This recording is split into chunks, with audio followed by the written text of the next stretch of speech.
Paz do Senhor a todos e uma vida cheia de bênção na presença do Senhor. Eu vou ler aqui em Hebreus 12, 14 a 17, onde diz assim: Segui a paz com todos e a santificação, sem a qual ninguém verá o Senhor, tendo cuidado de que ninguém se prive da graça de Deus e de que nenhuma raiz de amargura brotando vos perturbe e por ela muitos se contaminem. E ninguém seja fornicador ou profano, como Esaú, que por um manjar vendeu o seu direito de primogenitura. Portanto, bem sabeis que, querendo ele ainda depois herdar a bênção, foi rejeitado, porque não achou lugar de arrependimento, ainda que com lágrimas o buscou.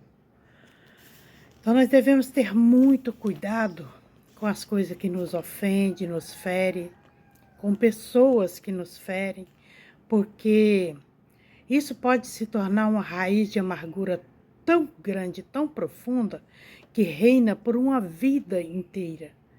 E isso também traz amargura para outros.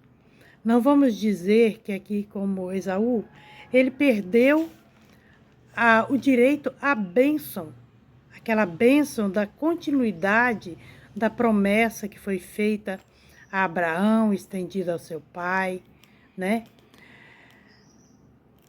É muito sério e tudo isso.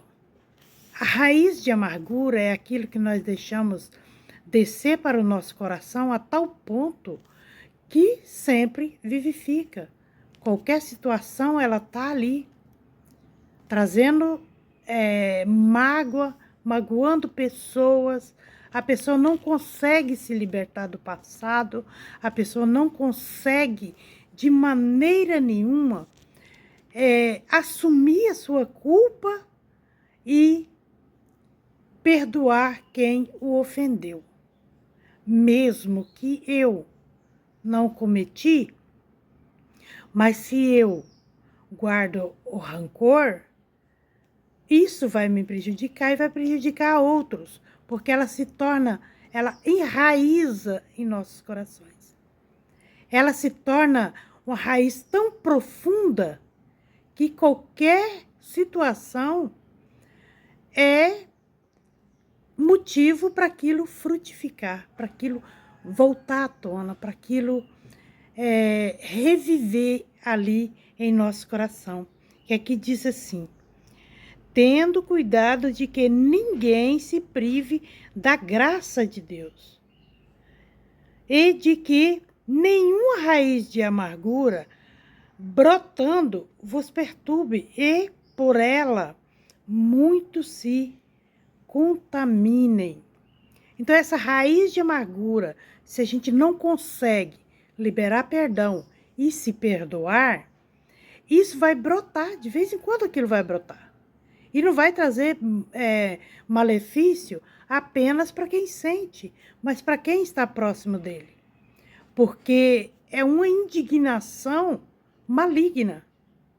É algo que o inimigo está ajudando aquela pessoa ali a sustentar, a adubar aquilo de maneira que não consegue se libertar. E aqui fala que é a graça de Deus, gente. A pessoa se priva da graça de Deus. Deus nos deu graça. Deus é amor. Deus não tem ódio, não tem rancor. Ele é amor. A tal ponto que tudo está escrito. Assim como Jesus disse que ele não veio ao mundo para julgar, mas aquele que não segue os seus mandamentos, a palavra vai julgá-lo. A palavra já nos julga. É só nós lermos, não apenas frases isoladas, versículos isolados, mas ler todo o contexto, que nós vamos compreender a seriedade disso. Não quer dizer que nós vamos sair por aí como se diz, com raiz amarga em nossa vida, tentando ofender uma e outra pessoa com o nosso passado ou com o passado da pessoa, que nós vamos estar livres? Não, claro que não. Se nós não nos libertarmos, se nós não conseguirmos tirar, liminar, perdoar no momento que acontece, aquilo vai nos prejudicar, não só materialmente, mas espiritualmente, com a nossa família, com nossos amigos, também com nossos parentes. Aquilo se torna algo tão amargo que todos à nossa volta acaba sendo contaminado. Aqui no 17, por bem, sabei que querendo ele ainda depois herdar a bênção, foi rejeitado, porque não achou lugar de arrependimento, ainda que com lágrima o buscou. E assim é a pessoa que guarda a raiz da amargura. Assim é a pessoa que não consegue perdoar. Tempos em tempos, essa amargura dele vai estar prejudicando a ele mesmo. Porque se... Agora pensa, raciocina.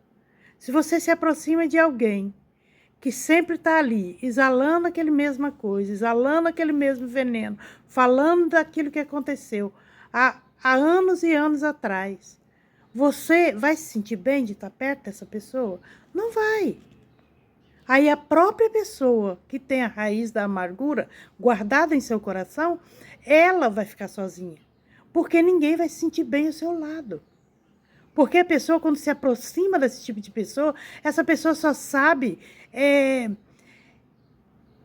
prejudicar o outro, ele só sabe julgar o outro, ele se coloca em um pedestal de vítima, a tal ponto que se torna insuportável para outras pessoas fazer parte da sua vida, fazer parte do seu dia a dia.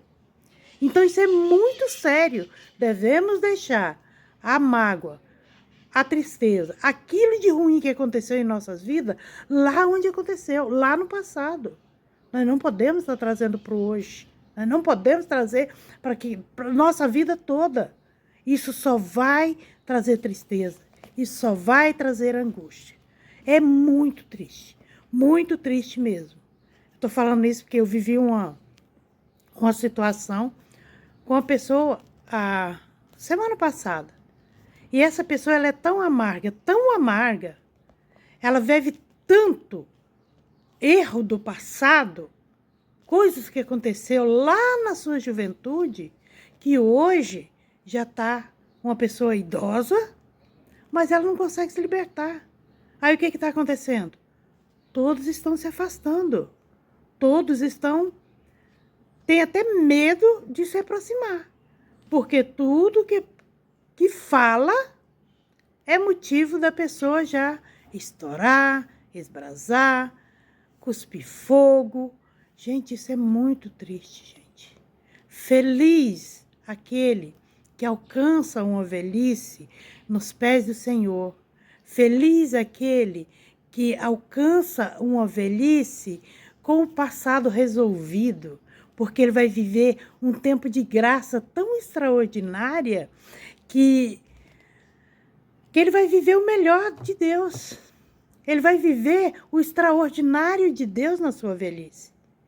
Não aquela angústia de estar ali abandonado, de estar se sentindo abandonado, de estar se sentindo só. Porque não é um abandono real, porque a pessoa quer, mas é um distanciamento para não haver conflito e nem aquele embate ali, aquele frente a frente direto com a pessoa falando de coisas do passado, coisas ruins que aconteceu. Então vamos liberar perdão. Não vamos deixar que amarguras enraizem em nossos corações, mas vamos viver o melhor de Deus hoje para ter uma vida, uma velhice extraordinária na presença do Senhor. Amém. Deus seja louvado na vida de vocês. Glória a Deus.